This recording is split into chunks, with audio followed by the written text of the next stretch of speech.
നമസ്കാരം. ആചാര്യ വിഷ്വൽ മീഡിയയുടെ പുതിയ ഒരു എപ്പിസോഡിലേക്ക് എല്ലാ മാന്യ പ്രേക്ഷകർക്കും സുസ്വാഗതം. ഇന്ന് ഈ ചാനലിലൂടെ നമ്മൾ ജ്യോതിഷ സംബന്ധമായ കാര്യങ്ങളെക്കുറിച്ചാണ് പറഞ്ഞു വരുന്നത്. ഇന്ന് നമ്മൾ ചാനലിലൂടെ പറഞ്ഞു വരുന്നത് വിഷുഫലത്തെക്കുറിച്ചാണ്. വിഷുഫലം എന്ന് പറയുമ്പോൾ ജ്യോതിഷശാസ്ത്രപ്രകാരം പുതുവർഷം ആരംഭിക്കുന്നത് വിഷു 1-ാം തീയതി തൊട്ടാണ്.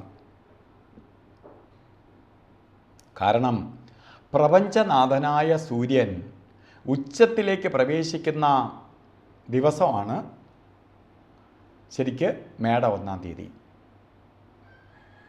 സൂര്യനാണ് പ്രപഞ്ചനാഥൻ. സൂര്യനെ ആസ്പദമാക്കിയാണ് പ്രപഞ്ചം തന്നെ നിലനിൽക്കണേ. നക്ഷത്ര ദേവന സൂര്യൻ ശരിക്ക് സോളാർ സിസ്റ്റത്തിൽ സൂര്യനില്ലെങ്കിൽ ഒന്നുമില്ല. അപ്പോൾ അതുകൊണ്ടാണ് പുതുവർഷമായിട്ട് വിഷുഫലത്തെ കാണുന്നത്. ഇംഗ്ലീഷ് രീതിയിൽ അല്ലെങ്കിൽ ലോകമെമ്പാടും നമ്മൾ നോക്കുന്ന ജനുവരി 1-ാം തീയതി തൊട്ടാണ് ഇംഗ്ലീഷ് വർഷം ആരംഭിക്കുന്നത്. മലയാള വർഷം ആരംഭിക്കുന്നത് ശരിക്കും ചിങ്ങ 1-ാം തീയതി തൊട്ടാണ്. പക്ഷേ ജ്യോതിഷ വർഷം ആരംഭിക്കുന്നത് മേട 1-ാം തീയതി തൊട്ടാണ്. കാരണം സൂര്യൻ ഉച്ചത്തിൽ വരുന്ന മാസം തന്നെയാണ്. അപ്പോൾ ഓരോ രാശിക്കാർക്ക് ഈ വിഷുഫലം എങ്ങനെയായിരിക്കും എന്ന് നോക്കുകയാണ്. കാരണം എന്തുകൊണ്ട് നമ്മൾ പറയുന്നു, അഡ്വാൻസ് ആയിട്ട് നമുക്ക് അറിഞ്ഞിട്ട് നമുക്ക് മാറി നിൽക്കേണ്ട കാര്യങ്ങൾക്ക് മാറി നിൽക്കാം. നല്ല കാര്യങ്ങളാണെങ്കിൽ നമുക്ക് കൈ കൊടുത്ത് മുന്നോട്ട് പോകാം. അത് ഇനി വേണ്ടിയിട്ടാണ് ശരിക്ക് വിഷുഫലത്തിന് പ്രാധാന്യം കൊടുക്കണേ. നമുക്കിന്ന് ധനു രാശിക്കാരുടെ വാർഷിക ഫലം വിഷുഫലം എങ്ങനെയെന്ന് നോക്കാം. ധനു രാശിക്കാരുടെ വിഷുഫലത്തെ ചിന്തിക്കുമ്പോൾ നിങ്ങൾക്ക്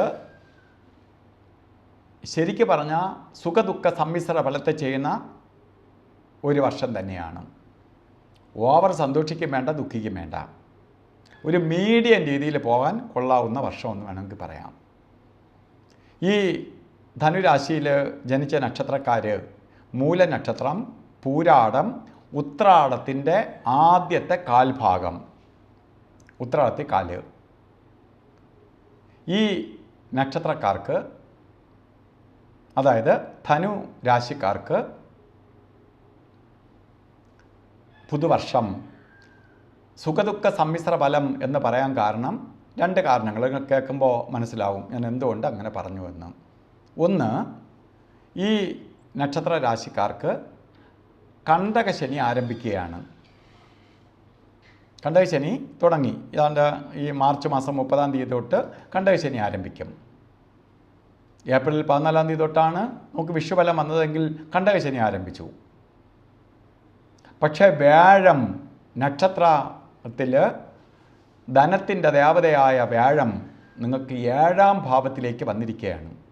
അപ്പോൾ കണ്ടകശനി എന്ത് ചെയ്യും? കണ്ടകൻ പലതും കൊണ്ടേ പോവുകയുള്ളൂ. പലതിനെയും തടസ്സപ്പെടുത്തും, പലതിനെയും ഇല്ലാതെയാക്കും.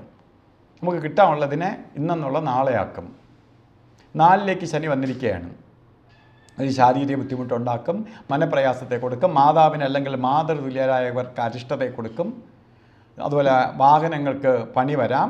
വാഹനങ്ങൾക്ക് പണി വരുന്ന ചെറിയ ചെറിയ ആക്സിഡൻറ്റുകളുണ്ടാവാം, അഗ്നിഭയം വരാം. ഇതൊക്കെ ഒരു സൈഡിൽ ദുഃഖഫലങ്ങളെങ്കിൽ മറു സൈഡിൽ 7-ലേക്ക് വ്യാഴം വന്നിരിക്കുകയാണ്. വിവാഹം നടക്കാത്തവർക്ക് വിവാഹം നടക്കും. സാമ്പത്തിക പുരോഗതി വന്നു ചേരും.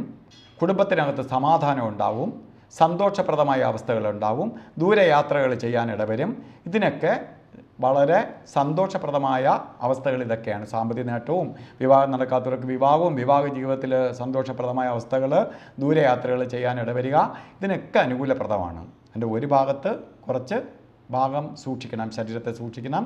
അതുപോലെയുള്ള കാര്യങ്ങൾ ശ്രദ്ധിക്കുന്നതിനൊപ്പം നല്ല ഫലങ്ങളും വരും. അപ്പോൾ നമുക്ക് ഈ ശനിയുടെ ഭാഗത്തെ നമുക്ക് പ്രതിവിധികൾ ചെയ്ത് കൊണ്ടുപോകണം. ഏത് ഭാഗമാണ് നമുക്കെതിരായി നിൽക്കുന്നത് അതിനെ ശ്രദ്ധിച്ച് കൊണ്ടുപോകണം. ശനീശ്വരനെ പ്രീതിപ്പെടുത്തി നക്ഷത്ര ദേവനായ സൂര്യഭഗവാനെ തൊഴുത്, സൂര്യപുത്രനാണ് ശനി. അപ്പോൾ സൂര്യഭഗവാനെ പ്രാർത്ഥിച്ച്, അതുപോലെ നക്ഷത്രങ്ങളെയും രാത്രി സന്ധ്യ കഴിഞ്ഞതിന് ശേഷം രാത്രി ഇരുന്ന് ആകാശത്തേക്ക് നോക്കി പ്രാർത്ഥിക്കുകയൊക്കെ ചെയ്യുമ്പോൾ നമുക്ക് കണ്ട് പ്രാർത്ഥിക്കാം. ഒരിടത്തും പോകണ്ട, ഒരമ്പലത്തിലും പോവേണ്ടതില്ല. വീട്ടിൽ ഇരുന്ന് തന്നെ പ്രാർത്ഥിക്കാം, പ്രാർത്ഥന കൂട്ടുക. അതുപോലെ ഈ കാര്യങ്ങളിൽ വളരെ ശ്രദ്ധാലുവായിട്ട് മുന്നോട്ട് പോകണം. എടുത്തു ചാടി ഒന്നും ചെയ്യരുത്. ചെയ്യുന്ന കാര്യങ്ങളിൽ ഞാൻ പറഞ്ഞു, കല്യാണം, അതുപോലെ കുടുംബജീവിതം, ബിസിനസ് എല്ലാം ചെയ്യണം. ചെറിയ തടസ്സം വരണതിനെ വകവയ്ക്കാതെ മുന്നോട്ട് പോകണം. അപ്പോൾ ഈ വീഡിയോ നിങ്ങൾക്ക് ഇഷ്ടപ്പെട്ടിട്ടുണ്ടെങ്കിൽ നിങ്ങൾ മറ്റുള്ളവർക്കും കൂടി ഷെയർ ചെയ്ത് കൊടുക്കുക. അതുപോലെ ഈ ചാനൽ സബ്സ്ക്രൈബ് ചെയ്തിട്ടില്ലെങ്കിൽ സബ്സ്ക്രൈബ് ചെയ്യുക, ബെൽ ബട്ടണും കൂടി അമർത്തുക. കാരണം ഞങ്ങൾ ഈ ചാനലിലൂടെ ധാരാളം പ്രോഗ്രാം ചെയ്യുന്നുണ്ട്. പ്രത്യേകിച്ച് എല്ലാ ദിവസവും നിത്യ ജ്യോതിഷം. നിങ്ങൾക്ക് ഇന്ന് എന്താണ്, നിങ്ങൾക്ക് ഇന്നത്തെ ദിവസം എങ്ങനെയായിരിക്കും എന്ന് എല്ലാ ദിവസവും രാവിലെ 6 മണിക്ക് നിങ്ങളെ അറിയിക്കുകയാണ്.